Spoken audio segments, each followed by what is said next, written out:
তাহলে জাকির ভাই সবজি খিচুড়ি তো খাবোই, তুমি তো খাঁটি সর্ষের তেল পছন্দ করো। এই যে আমার ভাতিজারা নিয়ে আসছে ফুড ফেরিওয়ালা, তুমি এই খাঁটি সর্ষের দিলে খাবা, আর এই পাশটায় আছে ঘি, আমি ঘি দিয়ে খাবো। আমাকে একটু টেস্ট করার জন্য না, তুমি বলবে তোমার খাঁটি সর্ষের তেল কেমন, আমি বলবো ঘি কেমন। ঠিক আছে, ঠিক আছে। আমাদের এটা হলো মানে পাঠানোর জন্য, যাতে হ্যাঁ। কাচের বোতল যেহেতু সেহেতু যেন জিনিসটা আজকালকার পোলাপনের জ্ঞানই বেশি। এক ঘি তার দেখছেন বইমটা বানাইছে কি, আমি শুরু করে দিছি। এই খিচুড়িটা যারা না খাইছে তারা আসলে জীবনে অনেক বড় একটা জিনিস মিস করছে।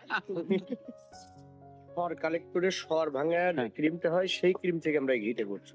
ক্রিমের মধ্যে সহজেই মানুষ ভেজাল করতে পারে, সরে কোনো ভেজাল করা যাবে না।